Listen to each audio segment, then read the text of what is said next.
Hello, class 9. So, we'll be starting with the very first chapter of our history, contemporary history, the French Revolution. So, on the morning of 14th July 1789, the city of Paris was in state of alarm. The king had commanded troops to move into the city. Almost 14 जनवरी 1789 का time था और जो Paris का जो city था एक warning सी और एक अवेकनिंग सी हो गई वहाँ पे. द किंग हैड कमांडेड, जो राजा था उन्होंने कमांड किया अपने ट्रूप्स को कि वो सिटी की तरफ बढ़ें. Rumours spread that he would soon order the army to open fire upon the citizens. एक रूमर स्प्रेड हो गया, एक अफवाह फैल गई कि वो अपनी आर्मी को बहुत ही जल्दी ऑर्डर देने वाला है सिटीजन्स पर फायर करने के लिए. सम 7,000 men and women gathered in front of town hall. करीब 7,000 से ज़्यादा men and women जो थे वो टाउन हॉल के बाहर इकट्ठे हुए and decided to form a people's militia, और एक पीपल मिलिट्री फॉर्म करने का उन्होंने डिसाइड किया. They broke into a number of government buildings in search of arms. काफ़ी सारी बिल्डिंग्स थी जो गवर्नमेंट बिल्डिंग्स थी, उन्होंने उसमें सेंध डाली और आर्म्स ढूंढने के लिए अंदर घुसने लगे. Finally a group of several hundred people marched towards the eastern part of the city.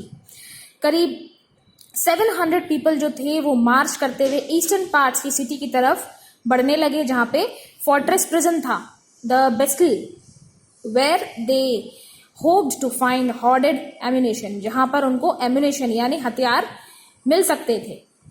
In the armed fight that followed, the commander of Bastille was killed. जब कमांडर थे बेस्टिल के वो मारे गए इस फाइट में.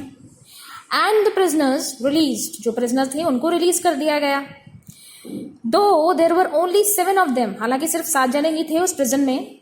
Yet the Bastille was hated by all, लेकिन फिर भी जो बेस्टिल थी वो सबके द्वारा हेटेड की जाती थी, किसी को पसंद नहीं थी. Because it stood for the despotic power of king, क्योंकि एक तानाशाह रूलर जो था उसकी पावर के साथ वो खड़ी होती थी. द फोर्ट्रेस वॉज डिमोलिश, तो फोर्ट्रेस था उसको नष्ट कर दिया गया. And it stones fragments were sold in market. उसके जो स्टोन्स थे, जो प्रेशियस चीजें थी, वो मार्केट में सोल्ड कर दी गई और कुछ लोगों ने अपने पास उसको रख ली as a distraction. The days that followed saw more writing both in Paris and countryside. इसी तरह के दंगे जो थे वो पेरिस और उसके आसपास के एरिया में भी काफी हुए.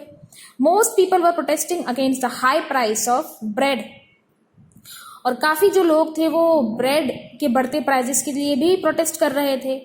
Much later, when historians looked back upon this time, they saw it's the beginning of chain of events that ultimately led to execution of the king in France.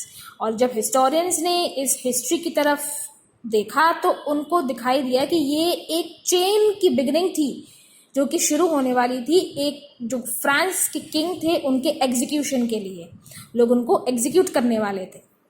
Though most people at time did not anticipate this outcome, काफ़ी लोगों ने इसमें anticipate नहीं किया था. अब हम आगे अपने चैप्टर में देखेंगे कि कब क्या कैसे हुआ था. ठीक है, ये जो अवेकनिंग थी ये कैसे स्टार्ट हुई थी. तो French society during the late 18th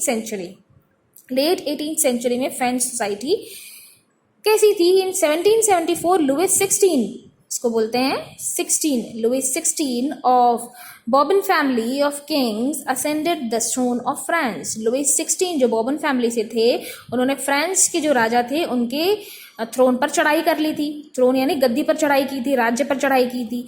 he was 20 years old and married to Austrian princess Marie Antoinette. वो करीब 20 साल के थे और ऑस्ट्रेलियन प्रिंसेस थी एंटोनाइट, उनसे शादी की थी उन्होंने. Upon his accession, the new king found an enemy treasury. Long years of war had drained the financial sources of France. काफ़ी सारे सालों तक ये चीज़ें चलती थी और इन्होंने जो सोर्सेस थे फाइनेंशियल उसको काफ़ी अफेक्ट किया. Added to this was the cost of maintenance and extravagant court of immense palace and Versailles. और ये जो चीज़ें थी ये काफ़ी ज़्यादा पैलेसेस पर भी और वर्सलीज जो आसपास की उनकी प्रॉपर्टी थी उस पर भी असर किया इस चीज़ का. Under Louis XVI, France helped the 13 American colonies to gain their independence from common enemy Britain. Louis 16 के अंडर जो 13 अमेरिकन कॉलोनीज थी उनको भी इंडिपेंडेंस मिला ब्रिटेन से, क्योंकि ब्रिटेन उनका दुश्मन हुआ करता था. The war added more than 1 billion lives to the debt that had already risen to more than 2 billion lives. Lenders who gave the state credits now began to charge 10% interest on loans. अब जो lenders थे वो 10% से ज़्यादा loans लोगों से लेने लगे थे, ठीक है. So the French government was obliged to spend an increasing percentage of its budget on interest payments alone. Interest payments पर भी उनकी जो इंक्रीज थी परसेंटेज की वो भी इंक्रीज बढ़ने लगी वो भी. To meet this regular expenses such as cost of maintaining an army, the courts, running government offices or universities, the state was forced to increase taxes. और ये जो सारी गवर्नमेंट ऑफिशियल्स थी, आर्मी से लेकर के कोर्ट से लेकर के गवर्नमेंट ऑफिसेज और यूनिवर्सिटीज, इन सब पर एक दबाव पड़ा कि इनको अपने टैक्सेस इंक्रीज करने पड़े. एक फोर्स बन गया इनके ऊपर फ्रांस सरकार से. Yet even this measure would not have sufficed. French society in 18th century was divided into 3 states. तो फ्रेंच सोसाइटी थी 18th century में ऑलमोस्ट 3 कैटेगरीज में डिवाइडेड थी. And only member of third state paid taxes. और सिर्फ 3 taxes जो जिनको पे करना पड़ता था वो सिर्फ थर्ड स्टेज यानी थर्ड कैटेगरी को पे करना पड़ता था.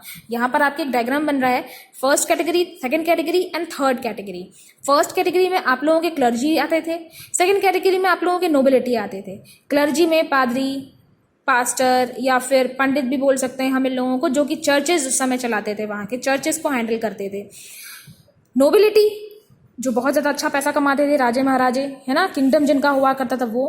थर्ड स्टेट में big businessman, merchants, court officials, lawyers, ये लोग भी आते थे.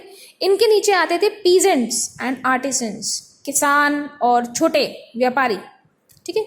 और उन सबसे नीचे आते थे स्मॉल पीजेंट्स, जो कि जिनके पास छोटे खेत हुआ करते थे या जिनके पास खुद का प्रॉपर्टी नहीं होता था, वो दूसरे के खेतों में काम करते थे. लैंडलेस थे, उनके पास खुद की कोई ज़मीन नहीं थी. लेबर्स थे, सर्वेंट्स थे, नौकर्स थे, जो नोबिलिटी और क्लर्जी के यहाँ पे काम किया करते थे.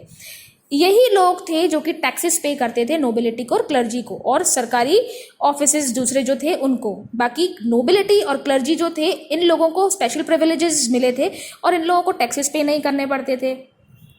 और इन लोगों ने एक तरह से पीजेंट्स को और छोटे व्यापारियों को फोर्स करना शुरू कर दिया था कि ये अगर जो पीजेंट्स थे, अगर उनकी फसल अच्छी हो रही तो ये अपनी फसल का कुछ हिस्सा जो है वो, बाकी कुछ से ज़्यादा हिस्सा जो है वो क्लर्जी और नोबिलिटी में दिया करेंगे, क्योंकि इनको स्पेशल प्रिविलेजेस थे. इनकी जो स्पेशल फील्ड्स थी वहाँ पर भी इन लोगों को अपनी मर्जी से काम नहीं करने दिया जाता था, ठीक है. इन लोगों को ऑब्लाइज किया जाता था, जो लैंडलॉर्ड्स जो हुआ करते थे उनकी तरफ से इन लोगों को ऑब्लाइज किया जाता था. The church too extracted its share in taxes. Church भी अपने खुद टैक्सेस बनाता था. टिथिट्स का मतलब होता है a tax levied by church comprising 1/10 of agriculture produce. Agriculture में जितनी फसल प्रोड्यूस हो रही है उसका 1/10 का जो हिस्सा है वो टिथिट यानी चर्च को जाया करता था. और टेल का मतलब यहाँ पे लिखा है आपके tax to be paid directly to the state.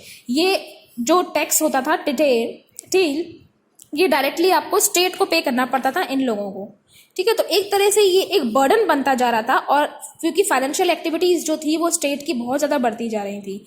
Which were laid on article of everyday consumption of salt and tobacco. Indirect taxes इन पर भी लगने चालू हो गए थे, ठीक है. The burden of financial activities of state through taxes were borne by the third state alone. और ये थर्ड स्टेट अलोन था जो इस हैवी टैक्सेस का बर्डन उठा रहा था. तो ये आपका हमने इतना किया है. नेक्स्ट हम लोग स्टार्ट करेंगे